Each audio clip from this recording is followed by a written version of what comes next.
Sup everybody, this is Karak with ACG and welcome to, well, a discussion video. I want to talk today about a question that's being asked all the time, Twitter, YouTube, whatever, even in the Reddit. How is it that some channels get video game copies early for review and others don't? And especially a lot of people saw Horizon.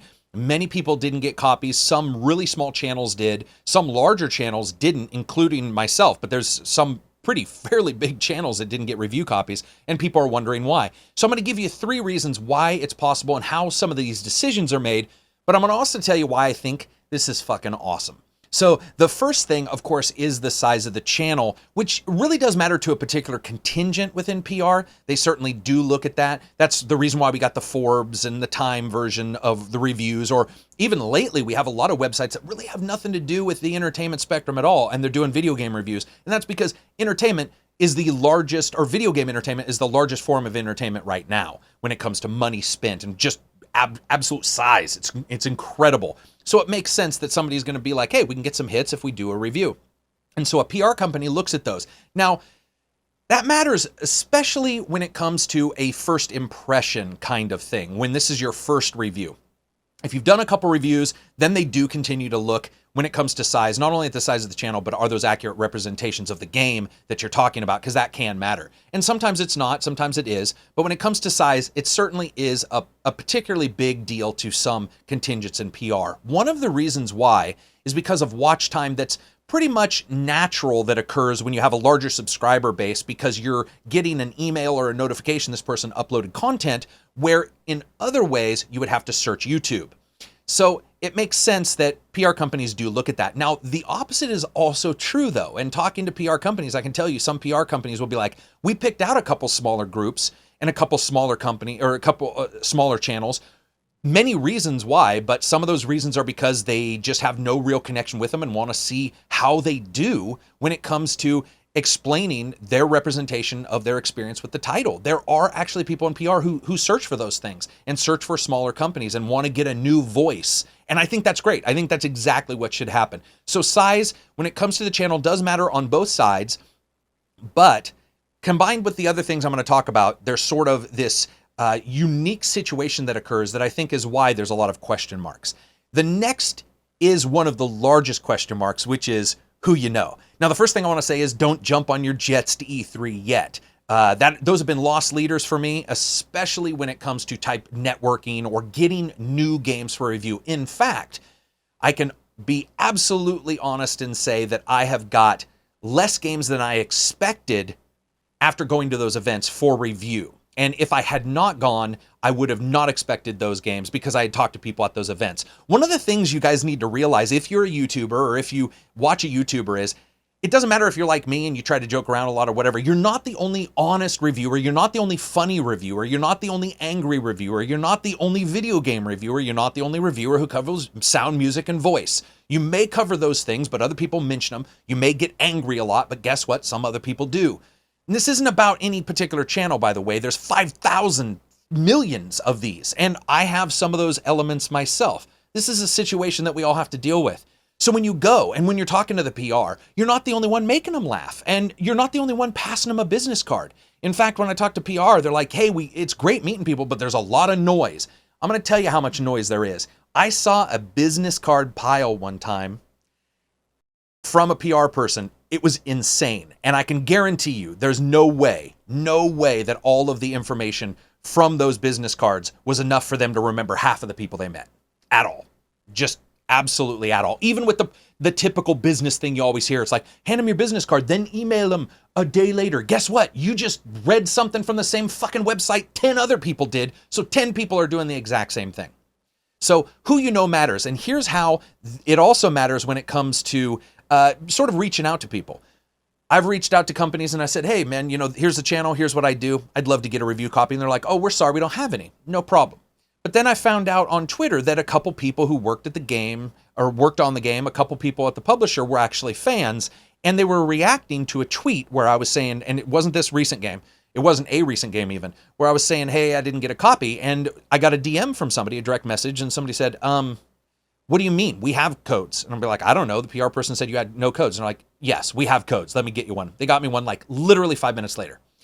Here's the reason why that can happen. When you look at a situation like this, sometimes, guys, the fact is some of us do not resonate with particular companies. It does happen. It can be for any reason. It can be cussing. It can be risque jokes. It can be situations where they don't believe it's an accurate representation of the game, even if that person feels like it was an accurate representation.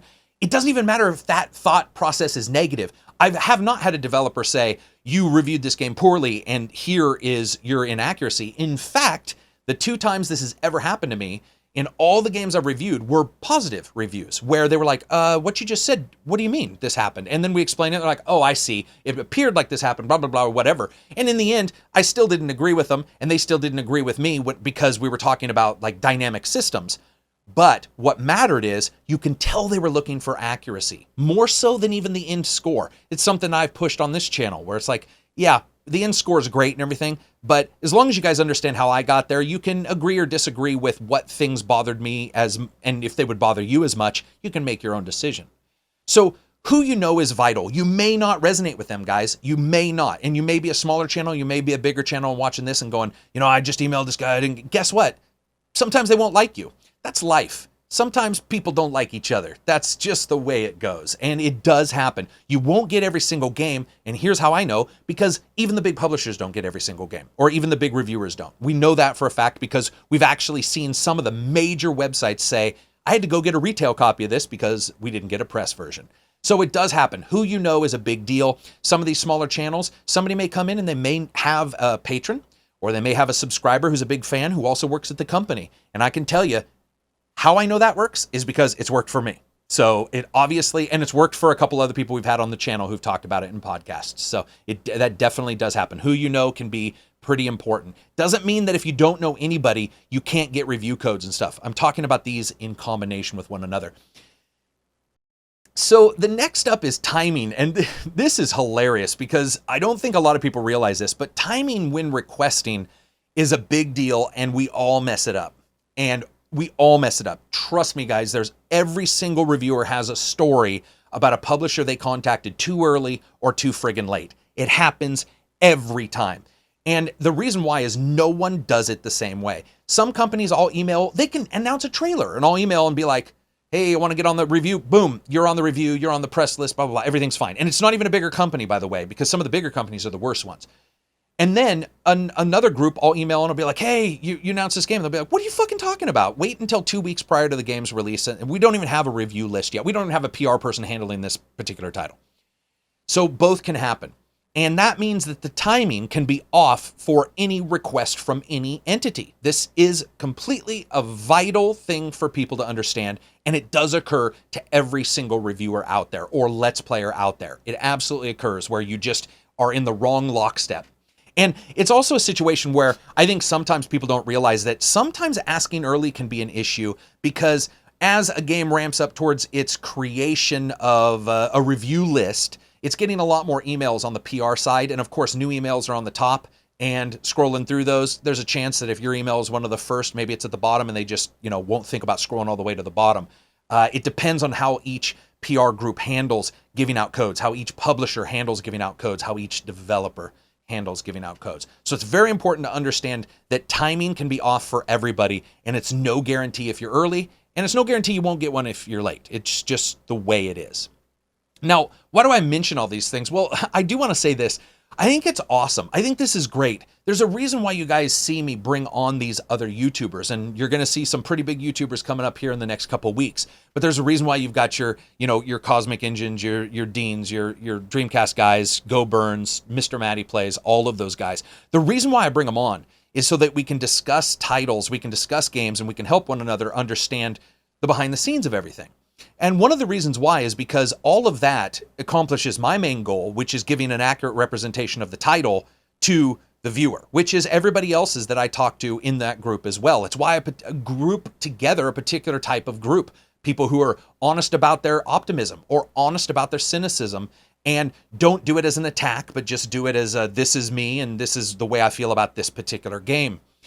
Newcomers to this situation are awesome. And even myself, who I don't get a chance to watch a lot of new YouTubers very often, but when I do, you can learn something. And here's why. If that person who's got 4,000 subscribers gets a huge new game, or gets even a big or a B tier new game, two things are going to happen. One, you will learn from it if you watch it regardless, because if it's successful, you can learn from that and go, this is successful. Even if it doesn't teach you anything new, even if it teaches you what you're doing seems to be the right track, then that additional bit of, aha, I seem to be doing this right because this is somewhat what I would say and everybody seems to like it. You can learn from that. But you can learn even more if they make a mistake, or if something's not covered, or what if they cover something that maybe you've been thinking about covering in your reviews, but they cover it well and you're like, hey, this is the way it should be. I'm going to pick up on some of these traits and I'm going to try to work them into my content. It's vital. It's vital. And here's why. The gaming industry is mighty complex, but even more so are the games. They're more complex. They're more sophisticated. They take longer. They take longer to create. They take longer many times to play. There's an incredible amount of content in just a single open world game.